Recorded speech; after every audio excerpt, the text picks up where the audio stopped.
নমস্কার দর্শক বন্ধুরা, রেপ স্পোর্টস বাংলা পর্দায় আপনাদের সকলকে আরেকবার স্বাগত। আমি রাহুল, আর এই মুহূর্তে একটি গুরুত্বপূর্ণ আপডেট। আমাদের ভারতীয় ফুটবল দল একটি ঐতিহাসিক সফরে অংশগ্রহণ নিতে চলেছে চলতি বছরের নভেম্বর মাসের 12 তারিখ এবং 15 তারিখ দুটি প্রীতি আন্তর্জাতিক ম্যাচ খেলবে ভারতীয় ফুটবল দল নিউজিল্যান্ডের বিরুদ্ধে। তারা নিউজিল্যান্ডে গিয়ে নিউজিল্যান্ডের মাটিতে তারা এই দুটি প্রীতি আন্তর্জাতিক ম্যাচ খেলবে এবং এটা নিঃসন্দেহে একটি ভ্যালুয়েবল এক্সপোজার হতে চলেছে কিন্তু ব্লু টাইগার্সের জন্য। এবং কেন এটি ঐতিহাসিক সফর, তার কারণ হচ্ছে ভারত এবং নিউজিল্যান্ডের মধ্যে যে স্পোর্টস রিলেশনশিপ সেটি কিন্তু 100 বছর পূরণ হতে চলেছে এই চলতি বছরের নভেম্বর মাসে, যেটি সূচনা হয়েছিল 1926 সালে, যেবার মেজর ধ্যানচাঁদের নেতৃত্বে ভারতীয় আর্মি হকি দল খেলতে গিয়েছিল নিউজিল্যান্ডে। এবং সেই সাল থেকেই কিন্তু শুরু হয়েছিল ভারত এবং নিউজিল্যান্ডের মধ্যে এই স্পোর্টস রিলেশনশিপ, এবং সেটির 100 বছর কমপ্লিট হচ্ছে এই বছর। এবং সেটিকে সেলিব্রেট করার জন্যই আমাদের প্রধানমন্ত্রী নরেন্দ্র মোদী তিনি কিন্তু নিউজিল্যান্ডের সাথে এই এই পুরো এই 100 বছরের রিলেশনশিপটা কমপ্লিট হওয়ার জন্য, সেলিব্রেট করার জন্য ক্রিকেট সিরিজ, হকি ম্যাচ এবং এই দুটি ফুটবল ম্যাচ কিন্তু তিনি কনফার্ম করে এসছেন।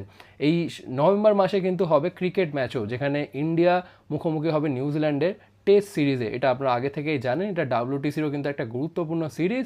পাশাপাশি হকি ম্যাচও হবে, যেখানে নিউজিল্যান্ডের বিরুদ্ধে খুব সম্ভবত ইন্ডিয়ান মেন্স হকি টিম খেলতে যাবে এই একই সময়। এবং সেই সময়ই ভারতীয় ফুটবল দলও কিন্তু যাবে নিউজিল্যান্ডে। 12 তারিখ অকল্যান্ড স্টেডিয়ামে তারা কিন্তু প্রথম ম্যাচটি খেলবেন এবং দ্বিতীয় ম্যাচটি হবে 15 তারিখ ক্রিস্ট চার্চের স্টেডিয়ামে। এবং এটি নিঃসন্দেহে আমার মনে হয় একটি ইম্পর্টেন্ট ট্যুর হতে চলেছে ব্লু টাইগার্সের জন্য, কারণ নিউজিল্যান্ড কিন্তু তারা তৃতীয়বারের জন্য এবারের ফিফা ওয়ার্ল্ড কাপে তারা পার্টিসিপেট করেছে।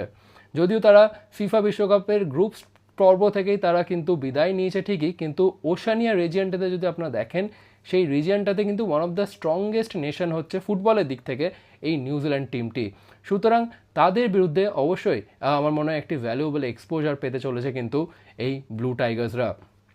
এবং এই যে ফ্রেন্ডলি সিরিজটা হবে, এই সিরিজে আমার মনে হয় নজর থাকবে নিউজিল্যান্ডের ফরওয়ার্ড সরপ্রীত সিংয়ের উপর। ফরওয়ার্ড বলতে পারেন বা অ্যাটাকিং মিডফিল্ডার, তার উপর কিন্তু বিশেষ নজর থাকবে, কারণ আমরা সকলেই জানি ভারতীয় বংশোদ্ভূত ফুটবলার এই সরপ্রীত সিং, যিনি নিউজিল্যান্ডের হয়ে ওয়ার্ল্ড কাপ খেলে কিন্তু একটা অনন্য নজির গড়েছেন। সুতরাং যখন ইন্ডিয়ার মুখোমুখি হবে নিউজিল্যান্ড, তখন কিন্তু বিশেষ নজর থাকবে কিন্তু এই সরপ্রীত সিংয়ের ওপর।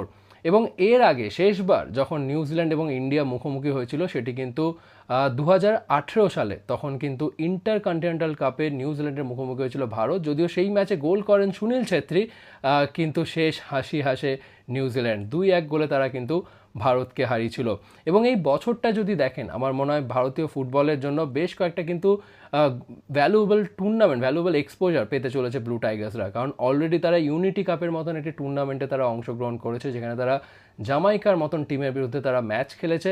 এবং সেপ্টেম্বর থেকে অক্টোবর মাসের মধ্যে যে আরেকটি ইন্টারন্যাশনাল ব্রেক রয়েছে, সেই ব্রেকটার সময়ও কিন্তু ইন্ডিয়া খেলতে চলে যাবে সাউথ এশিয়ান কাপে, ফিফা এশিয়ান কাপ, যেটি এবছর নিউলি লঞ্চ টুর্নামেন্ট এবং অ্যাক্রেডিটেড বাই ফিফা। এবং সেই টুর্নামেন্টে ভারতের পাশাপাশি আরও কিন্তু সাউথ ইস্ট এশিয়ান রিজিয়নের বেশ কিছু শক্তিশালী দলও কিন্তু অংশগ্রহণ নেবে সেই টুর্নামেন্টে।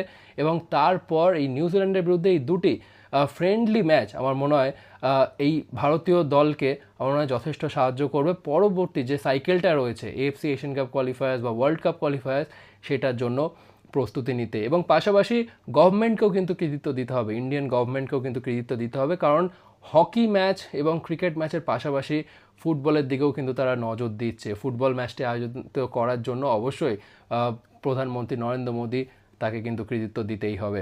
আপনারা কি মতামত এই নিয়ে অবশ্যই জানান কমেন্ট সেকশনে, এবং এরকম আরও অনেক আপডেট এবং স্টোরিজের জন্য অবশ্যই চোখ রাখুন রেপ স্পোর্টস বাংলা পর্দায়। আপাতত এখানে শেষ করছি এই ভিডিওটি, আবার আপনাদের সকলের সাথে দেখা হচ্ছে পরবর্তী ভিডিওতে।